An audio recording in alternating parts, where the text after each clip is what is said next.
యేసు ప్రభువులోకి వచ్చి 25 years అయింది. ఎప్పుడు ఒక్కసారి కూడా స్లీపింగ్ పిల్ వేసుకోలేదు నేను.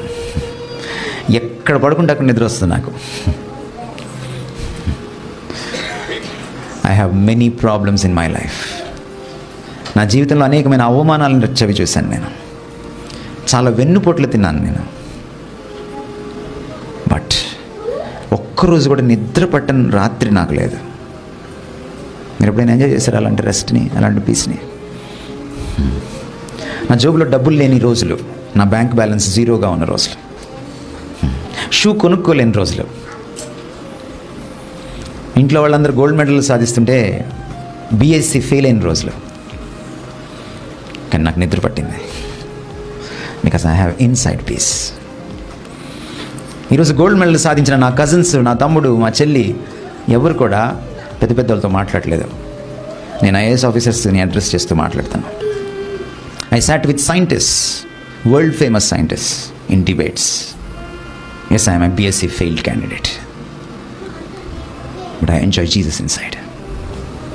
Today they cannot compete with me because I never looked at this worldly pleasures. He taught me, ఆయన నేర్పించాడు నాకు అది. నిశ్చలమైన మనస్తత్వం. ఇది క్రిస్టియానిటీ. ఈ క్రిస్టియానిటీ మీరు ఎంజాయ్ చేయాలని ఆయన మిమ్మల్ని పిలుస్తున్నాడు. క్రైస్తవులారా, ఇంకెంతకాలం అండి ప్రయాసపడి భారం మోస్తారు? రండి నా దగ్గరికి. ఎంతకాలము ఆచారం అని, ఈ ఆచారం అని, ఆ ఉపవాసం అని, ఈ ఉపవాసాలని చేస్తారు? రండి నా దగ్గరికి, మీకు నేను చూపిస్తాను. అంతా బాగున్నప్పుడు ముఖం మీద చిరునవ్వు ఉండడం ఎవరికైనా సాధ్యమే. క్రైస్తవుడికి ఏముంది గొప్పతనం?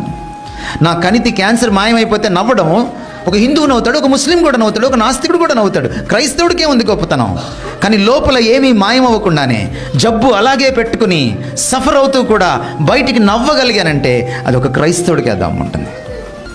It started in 1992, my problem with kidney. నేను దాని దేవుడిని అడిగాను, నువ్వు నా కోసం చచ్చిపోయావు, నేనేం అడగలేను, తీసేయమని కూడా నేను అడగలేను. నీకు ఇష్టమైతే తీసేయలేకపోతే ఉంచేయి, బట్ నీ కృప నీవు నాకు చాలు. ఆయన తీసేయలేదు. 25 years ఆయన బ్లెస్సింగ్ని ఎంజాయ్ చేస్తూనే ఉన్నాను.